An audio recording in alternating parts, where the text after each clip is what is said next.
Everyone knows Postcard Istanbul, mosques, bazaars, and the Bosphorus. But what happens when you spend a weekend looking beyond that version? We found serious craft beer, ridiculous breakfast, specialty tea and coffee, old school, meyhanes, weird supermarket snacks, and naturally, cats. Lots of cats. So after Veliko Tarnovo, the cat counter is officially back, because leaving it out in Istanbul would be irresponsible. Subscribe if this is your kind of travel, and let's see how much Istanbul fits into one weekend. Hello there, original travelers. Welcome to another video of ours, and this time we are in Istanbul in Turkey, the city of the Blue Mosque and Hagia Sophia. But this is not what this video is all about. Stay tuned to see our point of view. Cheers, everyone.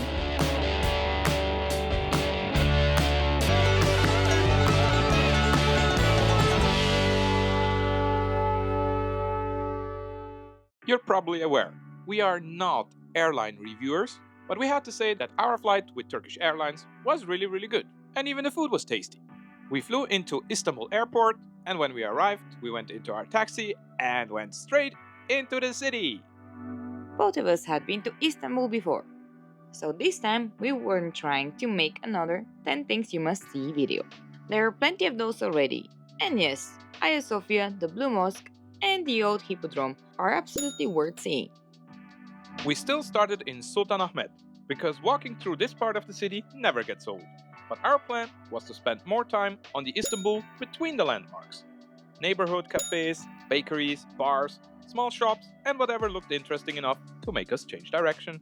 And Istanbul makes that easy. 1 minute you're standing in front of buildings that shaped empires. The next you follow the smell of bread down a side street or stop because a cat has decided your schedule no longer matters.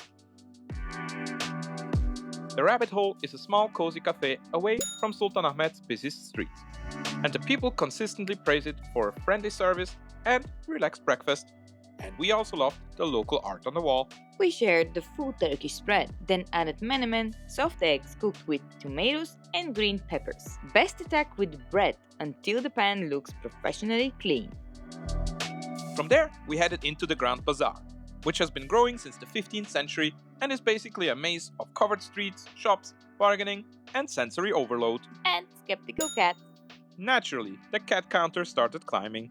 At some point, this stopped being a travel video and became unpaid feline census work. We also stopped for Salep, a traditional hot drink made with milk and powder from orchid tubers, usually topped with cinnamon. It's thick, creamy, and gently floral, and after navigating the bazaar crowds, it gave us enough energy to dive back into the chaos.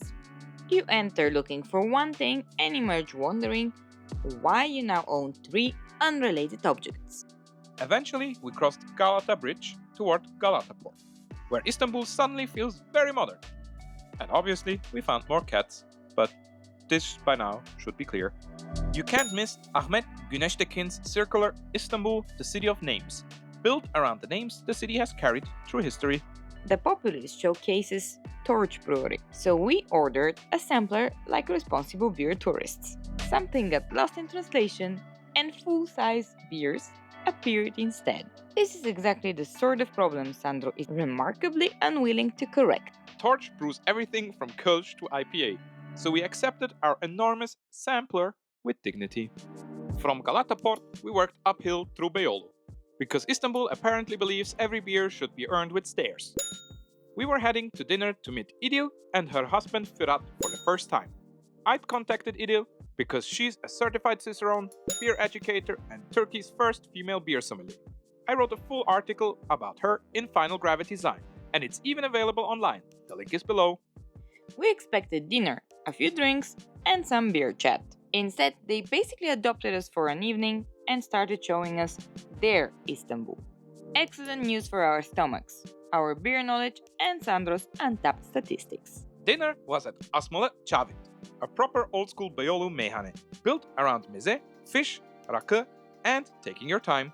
We know hamsi, the famous little anchovies, but the staff said tekir, red mullet, was the better fish that day. Excellent advice. It was delicate, sweet, and slightly rich. and disappeared fast between the meze plates. Traveling with people who know the city beats blindly following lists online. Although technically, we're now making one, so use it responsibly. After dinner, İdil and Fırat took us to TaproomX, SOMX's craft beer bar, in Asmala Mesjid.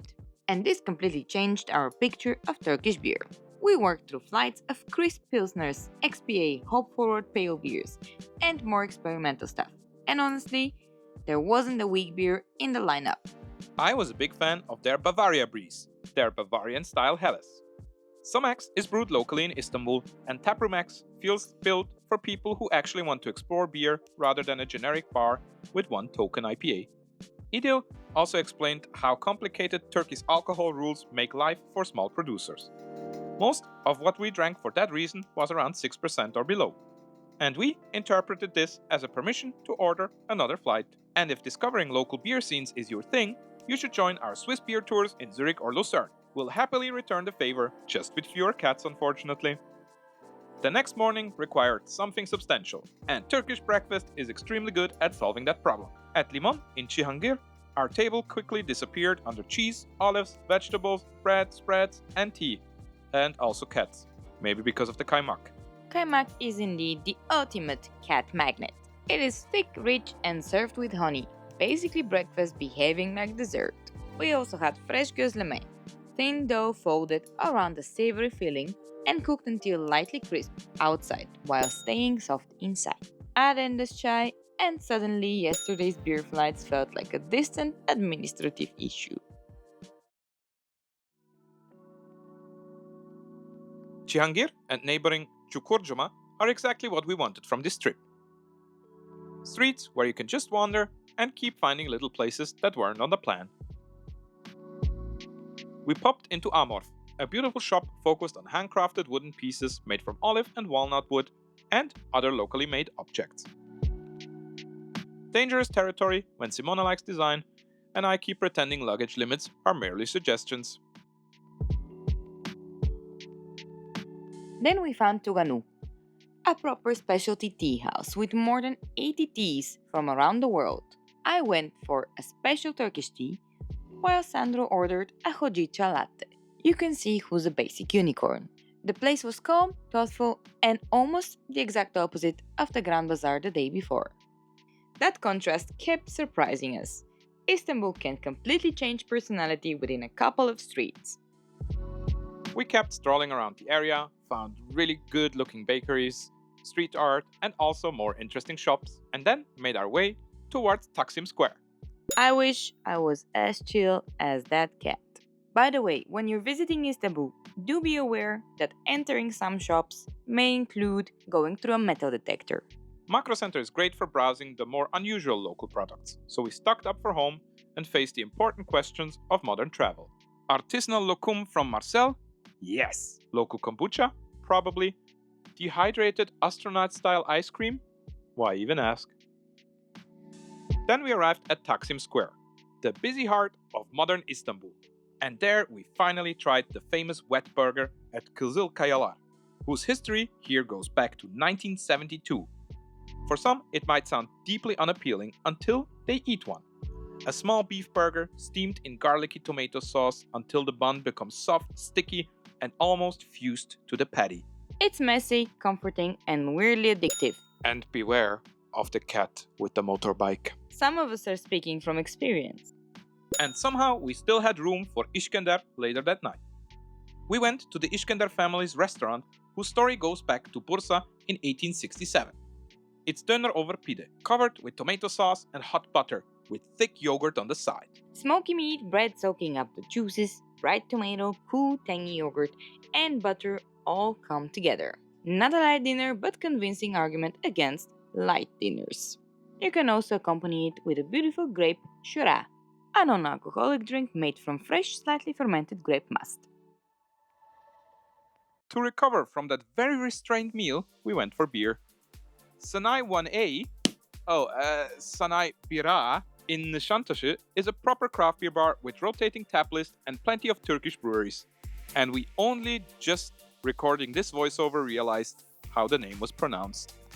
İdil had told us to look out for Asante from Adana, so we tried their cold IPA. Clean, dry, piney, and properly bitter. Very much my territory. And one of my favorite Turkish beers of the weekend. That was our biggest surprise. Istanbul's craft beer scene is still relatively small, but once somebody points you in the right direction, seriously good beer is hiding here. Before we went on, Simona battled this cat. The cat obviously won. The next beer stop came with an unexpected Swiss connection the next day. Bomonti takes its name from the Swiss Bomonti brothers, who established a brewery in Istanbul in the 1890s. The factory became so important that the whole neighborhood eventually took their name. So yes, two people living in Switzerland traveled to Istanbul to visit a brewery founded by Swiss people. Apparently, we can never fully escape work. Today, the old industrial complex has been reborn as Bomontiada, with restaurants, events, art, and one very relevant tenant, the Populist. There was only one problem. The Populist wasn't open yet. So instead of immediately drinking our history lesson, we wandered around the old factory courtyard and surrounding streets. It's a great example of industrial heritage getting a second life. And of course, the cat counter kept climbing. By this point, the cats weren't background characters anymore. We were clearly filming their neighborhood, and they were simply tolerating us. So tell us in the comments, what's the one Istanbul food, coffee, or beer spot we absolutely have to add when we come back? Since the brewery still wasn't ready, we got ice cream. We tried damla sakızı, or mastic gum, with its distinctive aromatic, almost piney flavor. Mastic gum and Salep are part of what gives traditional Turkish dondurma that dense, chewy, stretchy texture and helps it melt more slowly. Salep is a traditional food, and we did try it. But now we do know that there are more sustainable versions and options like cognac flour as a binder instead. After a quick stop in the Pandora bookshop, we went for a coffee. Ravenista in Nişantaşı is a small family-run cafe with a peaceful back terrace and, more importantly, resident cats. So we basically had found a coffee shop with its own really furry management team. We grabbed an iced and a Turkish coffee and sat in the garden, while the cats inspected us, the camera, and probably our financial situation. This coffee was perfect for reading the book we got previously at Pandora. Reviews constantly mention how welcoming the people here are, and that matched our experience. In a city this intense, a tiny place where you can disappear into a quiet courtyard for 20 minutes can end up being more memorable than another major attraction. The fact that it also helped the cat counter was purely professional. Eventually, we looped back toward Bomonti, but apparently we still weren't caffeinated enough. Po Coffee Co. sits nearby in Feriköy. So Sandro went for a chai latte and I added another coffee to a weekend becoming hostile to sleep. It's a modern neighborhood spot with a big coffee and matcha menu, and crucially close enough to Bomontiada to work as our waiting room. Finally, the Populist opened. This branch sits inside the historic Bomonti Brewery complex, so drinking torch here feels connected to Istanbul's beer story. We finished with a beautifully old-school pale ale. Clear, bitter, balanced, and exactly what I wanted. Sometimes beer geek wisdom is simply, give me a proper pale ale. And then it was airport time. One tip, book your transfer with a good company that you trust and confirm everything. We did not. The journey became much more exciting than the footage suggests. But this is for another story. Thank you guys so much for watching. This was us here from Istanbul. Simona is busy with eating ice cream, so I'm doing the outro. And you guys don't forget to like and subscribe to find the best ice cream and other things around the world on our channel. And don't forget damla sakızı or mastic gum, best local flavor. Best local flavor. Cheers everyone.